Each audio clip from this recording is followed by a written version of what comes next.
なっちゃえばいいすりむいた心に蓋をしたんだ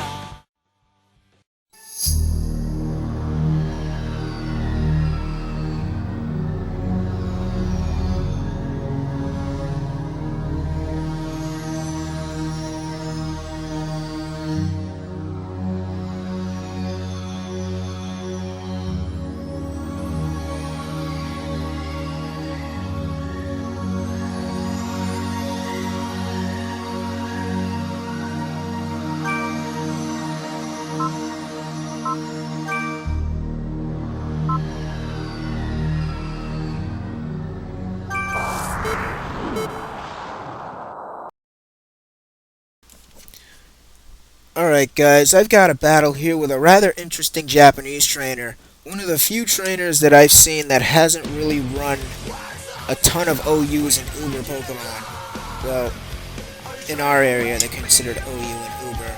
I really wish I knew where the Japanese tier list was so I could take a look at it.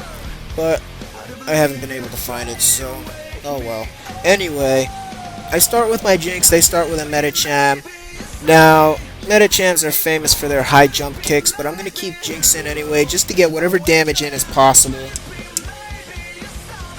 I could have just switched Pelipper in, but I didn't want to risk the chances of taking a crit and losing my Pelipper, because you guys know that Pelipper is one of my most reliable Pokemon, and if I lose Pelipper, I'm going to pretty much lose the match, because I break down when I lose Pelipper. So Shadow Ball did enough to knock it to the point where Pelipper could take it out. And of course he took me out with high jump kick twice.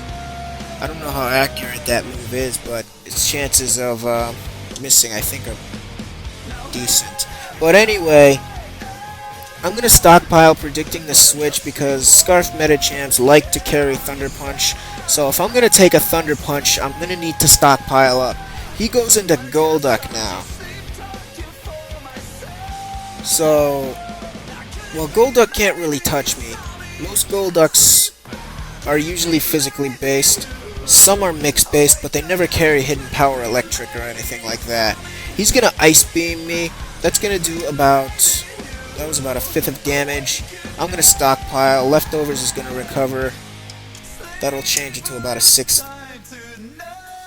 And with that stockpile up, Ice Beam's going to be doing less damage. I'm going to start going for Air Slash. I actually Air Slashed, predicting the switch back into Medicham, thinking that my opponent would think I'd stockpile again. So if he didn't switch, that would just give away one of my moves.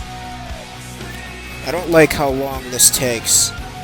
These intermission scenes take forever, but I don't like to edit them out. Oh, I came up with a new Scyther, a special-based Scyther. I'm going to try that out next chance I get. I don't know how many people have tried a special-based Scyther, but it's kind of running like Nitro Blader's old Scizor he gave me. So anyway, he finally decides on a move and Ice Beams me. I go for the Air Slash, and that's going to do quite a good amount of damage to Golduck. You see, this is why I like Pelipper. It does a decent amount of damage, and as it racks up, if my opponent can't recover, I can just wipe my opponent away, roost off if there's any problems. Usually after stockpiles, even crits can't really kill me. Unless, of course, it's a super effective crit. That's a totally different story. So, I'm going to stockpile here, and I believe my opponent just keeps spamming Ice Beam. I think he's been trying to go for the freeze the entire battle. That or that's the only attack he could use.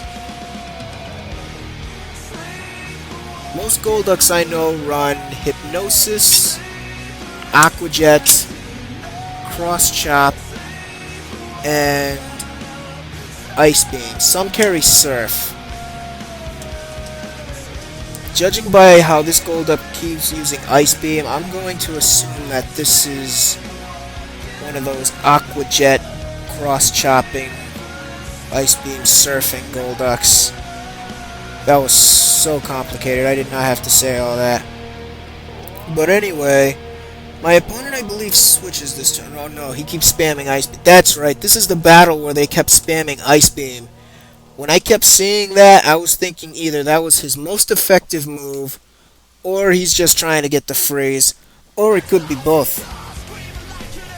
Because in order to stop my pelipper, you would need a freeze. You would need a freeze in order to go into Medicham, Thunder Punch successfully. Even with a Thunder Punch, it still needs time. So he Ice Beams again. He's just gonna spam it, of course. I go for the Air Slash and I miss, which blows that eggs. I avoided the word. Hooray for me. So anyway, I'm just gonna spam my Air Slash. Or am I gonna roost this turn? Okay, I roost this turn. I don't want that damage piling up on me, so best thing to do is roost. Alright, so Pelipper is back to full health and ready to go. As you see through this battle, you can see he's just trying to go for the freeze. That way he can get Medicham and Thunder Punch. I'm just trying to talk to fill in these gaps of waiting, but that's not easy. So he calls the Golduck back finally, and he sends out Altaria. Now that could be a problem. Altarias can not only Dragon Dance, but Roost as well. So if he packs enough Dragon Dances, he can take out my Pelipper. Or at least try. So he goes for the first Dragon Dance. I'm going to go for the Air Slash.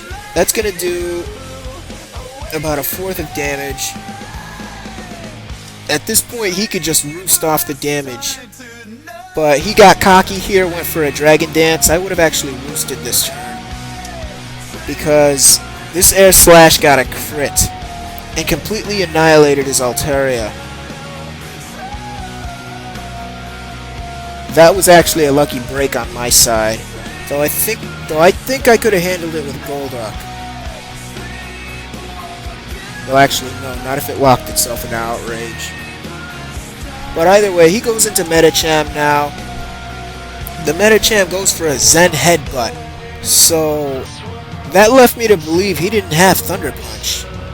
I went for the Air Slash and finished off Medicham. What I thought was actually the threat of the team turned out to be a weakling, because that Zen Headbutt didn't do squat.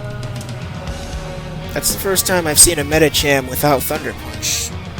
So he goes into Golduck again, and I'm just going to finish it off with Air Slash. There's really no point in using Surf, considering that it's weak against Golducks.